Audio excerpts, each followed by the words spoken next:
একটি ছাত্রবান্ধব, একটি জনবান্ধব, একটি নিরাপদ নারায়ণগঞ্জ গড়ে তোলার জন্য নারায়ণগঞ্জে যা কিছু করতে হয়, যত ধরনের ব্যবস্থা গ্রহণ করতে হয়, সেই সকল ব্যবস্থায় আমরা ছাত্র জনতা সাথে লড়াই করতে চাই। এবং অবশ্যই জেলা প্রশাসক মহোদয়, আপনারা যদি কোনো ব্যবস্থা গ্রহণ করেন, সেই প্রত্যেক জায়গায় আমরা ছাত্রদের প্রতিনিধিত্ব চাই। ছাত্রদের প্রতিনিধিত্বের সাথে আমরা নারায়ণগঞ্জকে সংস্কার করতে চাই, নতুন নারায়ণগঞ্জ গড়ে তুলতে চাই।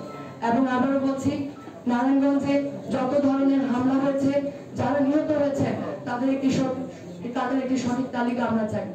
নারায়ণগঞ্জে আমরা আর কোনো ধরনের গডফাদার, কোনো ধরনের নৈরাজ্যবাদী, কোনো ধরনের সন্ত্রাসী তৈরি করতে চাই না।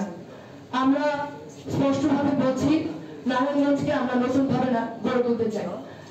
এবং সেক্ষেত্রে একটি বিশেষ বিষয় আপনাদেরকে একটু অবগত হওয়া দরকার।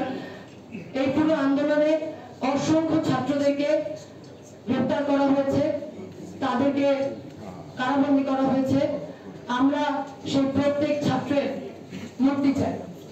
এই ছাত্ররা আমরা জীবনকে বাজি রেখে শুধুমাত্র আমাদের যে আকাঙ্ক্ষা বাংলাদেশ, আমাদের বেঁচে থাকার বাংলাদেশ, আমাদের প্রাণের বাংলাদেশ, যে বাংলাদেশে আমরা মন খুলে জাতীয় সঙ্গীত গাইতে পারি, সেই বাংলাদেশ আমরা চেয়েছিলাম। সেই বাংলাদেশ গড়ার লড়াইয়ে ছাত্ররা কারাবন্দী হতে পারে না। নিশ্চিতভাবেই সকল সন্ত্রাসী কর্মকাণ্ডের সুষ্ঠু তদন্ত এবং বিচার করবেন। কিন্তু যে ছাত্ররা লড়াই করেছেন, সেই ছাত্রদেরকে যাদেরকে নির্বিচারে আটক করা হয়েছে, যাদেরকে অযথা আটক করা হয়েছে, তাদের প্রত্যেককে মুক্ত করতে হবে। আমি যদি একটু সারমর্ম জানতে চাই, নারায়ণগঞ্জে প্রত্যেক ছাত্রকে আটককৃত প্রত্যেক ছাত্রকে মুক্ত করতে হবে। নারায়ণগঞ্জে একটি সঠিক নিহত তালিকা আমাদেরকে নিশ্চিত করতে হবে।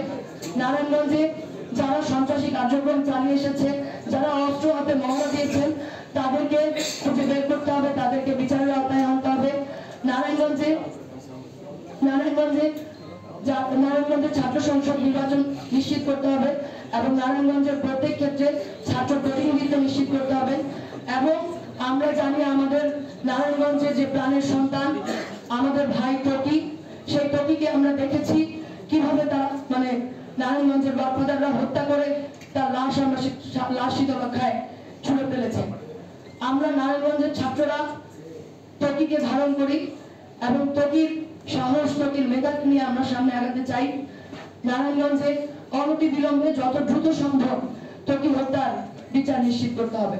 আমরা আবারও বলছি, বৈষম্য বিরোধী ছাত্র আন্দোলন থেকে আমরা নারায়ণগঞ্জকে নতুন করে নারায়ণগঞ্জের মানুষের ছাত্র জনতা নারায়ণগঞ্জ হিসেবে গড়ে তুলতে চাই।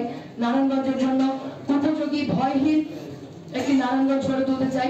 সেই নারায়ণগঞ্জে আমরা বৈষম্য বিরোধী ছাত্র আন্দোলন লড়াই করেছি, সামনেও বুক চিতিয়ে লড়াই করব এবং সেই লড়াই আপনাদেরকেও পাশে চাই।